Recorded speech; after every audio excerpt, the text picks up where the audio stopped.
Hello everyone, welcome to moms kitchen. আমি পুরোমা চলে এসেছি আরও একটা নতুন রেসিপি নিয়ে। বাজারে চারিদিকে অনেক রকম শাক পাওয়া যাচ্ছে, শীতকাল বলে কথা। তো আজ আমি বানাবো ছোলার শাক। আপনাদের সাথে সেটাই আমি শেয়ার করছি। মায়ের হাতের এই ছোলার শাক আমার খুব প্রিয়। তো এটা সবার আগে দেখুন আমি ছোলার শাকগুলো বেছে নিচ্ছি। পাতাগুলোই মেনলি মা নেয়, আমি পাতাগুলো নিচ্ছি। যেগুলো আমি পাতাগুলো টেনে ডান্টি থেকে নিতে পারবো না, সেই সামনেগুলো আমি এমনি ডান্টি শুদ্ধ ভেঙে নেব। দেখুন এইভাবে আমি বেছে নিচ্ছি। শাক বাছা হয়ে গেল। এবার আমি দেখুন সব শাকগুলো বেছে ধুয়ে সাফ করে নিয়েছি, একদম পরিষ্কার হয়ে গেছে।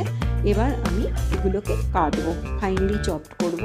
যদি আপনারা পাতা নিয়ে থাকেন জেনারেলি সেটা আর কাটার প্রয়োজন নেই, কিন্তু আমি সামান্য ডান্টিও নিয়েছি, সেই কারণে আমি এটাকে ফাইনালি একটু চপড করে নিচ্ছি।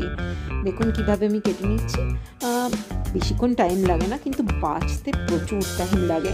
এই বাছার ভয়ে আমি না আগে কিনতাম না, কিন্তু না মা বানাতো, কিন্তু মায়ের হাতের রেসিপি তো আমি বারবার কলকাতায় গিয়ে খেতে পারবো না, সেই কারণেই আমাকে বাজার থেকে কিনে নিয়ে আসতে হলো। দেখুন হয়ে গেছে আমার কাটা। এবার এটা ভাজার জন্য বেগুন আর আলু ছোটো ছোটো করে কেটে নিয়েছি।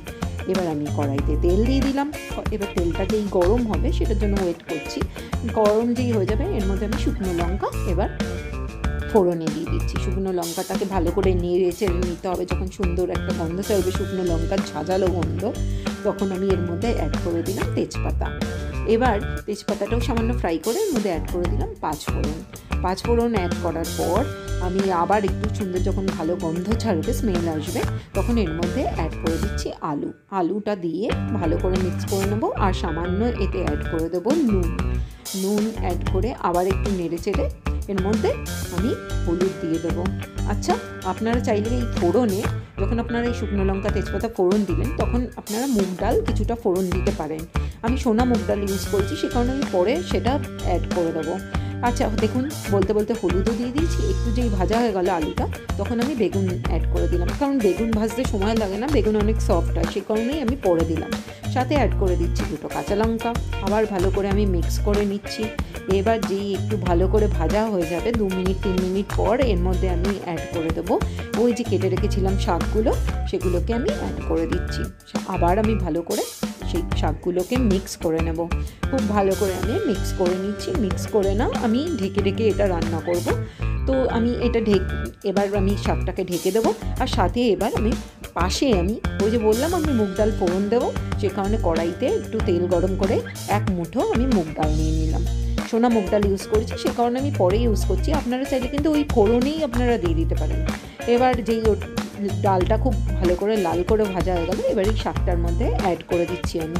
দিয়ে অ্যাড করে মিক্স করে দিয়ে আবার আমি ঢেকে এটা রান্না করতে মোটামুটি ঢেকে দিয়ে 10 থেকে 15 মিনিট আমার লেগেছে, কারণ মুগ ডালটা একটু নরম হয়েছে তারপরে। আচ্ছা, পুরো ভিডিওটা কিন্তু দেখতে ভুলবেন না, আর লাইক শেয়ার করতে ভুলবেন না। আর যারা নতুন আছে না আমার চ্যানেলে, যে প্রথমবারই দেখছেন, প্লিজ চ্যানেলটাকে সাবস্ক্রাইব করে নেবেন। দেখুন ভাজা হয়ে গেছে না, মানে নরম হয়ে গেছে, আলু নরম হয়ে গেছে, শাকও দেখে মনে হচ্ছে। তো নামিয়ে নিলাম আমি। এটা গরম ভাতে না জাস্ট জমে যায়। Thank you for watching. দেখা হচ্ছে আবার একটা নতুন ভিডিওতে। Bye by.